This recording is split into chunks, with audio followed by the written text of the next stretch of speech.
Thalassaemia রোগে ভুগছে দুই বোন রাহা ও রোজা। অসুস্থতার কারণে সামান্যতম হাসিটুকু নেই তাদের মুখে। নিয়মিত চিকিৎসা না করালে অকালেই ঝরে যেতে পারে শিশু দুটির জীবন।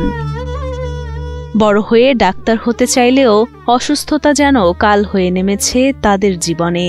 আমি বড় হয়ে ডাক্তার হতে চাই। আমার আব্বু চিকিৎসা করাইতে পারতেছে না, আমি সবার কাছে সাহায্য চাই। আমি বাঁচতে চাই। আমার আব্বু ওষুধ কিনতে পারতেছে না, আমি বড় হয়ে ডাক্তার পড়াশোনা করতে চাই। আপনারা সবাই আমাকে সহযোগিতা করেন। ঠাকুরগাঁও সদর উপজেলার কাজীপাড়া গ্রামের অটোচালক রাজু হাসানের দুই মেয়ে, তৃতীয় শ্রেণীতে পড়ুয়া মরিয়ম আক্তার রাহা এবং প্রথম শ্রেণীতে পড়ুয়া আরফিন আক্তার রোজা।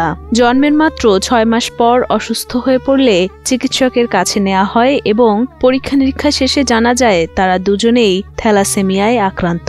আমার দুটি বাচ্চার প্রায় দীর্ঘ 8 বছর থেকে থ্যালাসেমিয়া রোগ। আর আমার যতটুকু আয় রোজগার করি এ দিয়ে আমি আমার সর্বোচ্চ চেষ্টা করে এ পর্যন্ত আসছি। চিকিৎসক জানিয়েছেন দুই বোনকে সুস্থ রাখতে প্রতি মাসে প্রয়োজন 12,000 টাকার ঔষধ। ধার দেনা করে কিছুদিন ওষুধ কিনলেও এখন অর্থাভাবে থেমে আছে দুই মেয়ের ঔষধ কেনা এবং নিয়মিত চিকিৎসা।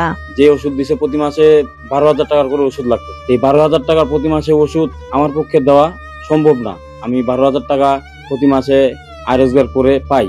এতে আমার সংসার চালানো খুব কষ্ট হয়ে যায়। একবেলা খাইতে পারলে আরেক বেলা ঠিক মতো বাচ্চাদের মুখে খাওয়ান দিতে পারি না। সকালের খাওয়ান দিলে রাতেরটা আমাকে ওটা সংগ্রহ করা লাগে। তো ভাই আমি খুব সমস্যার মধ্যে পড়ে আছি। অনুরোধ করতেছি যে আমার এই বাচ্চা দুইটার জন্য আপনারা একটু সবাই মিলে আগায় আসেন, আমাকে সহযোগিতা করেন। কারণ আমি আমার খাওয়ার জন্য চাই না কোনো কিছু। আমি চাই যে আমার এই বাচ্চা দুইটা যেন পরিপূর্ণভাবে সুস্থ করতে পারি। দুই বোন রাহা ও রোজা অন্য শিশুদের মতো সুস্থ জীবন যাপন করুক, এটাই প্রত্যাশা পরিবার ও স্বজনদের। তাই সরকার সহ সমাজের বিত্তবানদের কাছে সাহায্যের অনুরোধ জানান তারা। আমি মা হয়ে 10 টাকা দিতে পারি না। এই জীবন থাকার থেকে তো আমার না থাকাই ভালো। আমার ছেলের ইনকাম দিয়ে আমার নাতিনগুলাকে বাঁচা সম্ভব না। আমি আপনাদের কাছে আমার নাতিনগুলার জন্য কিছু ভিক্ষা চাচ্ছি, সাহায্য করবেন সবাই মিলে। বহুত দিন থেকে বাচ্চাগুলাকে নিয়ে অনেক টানাহাসড়া করতেছি, অনেক লোকের কাছে যাচ্ছি। আমারও তো নাই, আমার নাতিনগুলাকে কিছু দিব। আমার স্বামীও তো এক হাতের কামাই।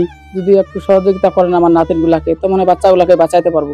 দয়া করে যদি বাচ্চার মুখের দিকে তাকাইয়ে যদি কেউ আপনারা আগে আসেন, তাহলে বাচ্চা দুটাকে চিকিৎসা দিয়ে সুস্থ করা যায় যদি আল্লাহর রহমত থাকে। সরকার থেকে কিংবা সমাজের গণ্যমান্য মানুষদের কাছ থেকে যদি কিছু আর্থিক সহযোগিতা উনি পায়, তাহলে হয়তো বা উনি অনেক আগায় যেতে পারবে, বাচ্চাগুলো চিকিৎসা করাতে পারবে। এর পাশাপাশি উনি বাচ্চাগুলো পড়াশোনা করাচ্ছে, পড়াশোনার জন্য যদি কিছু সাহায্য হয় বা চিকিৎসার জন্য হয়, উনি অনেক উপকৃত হবে।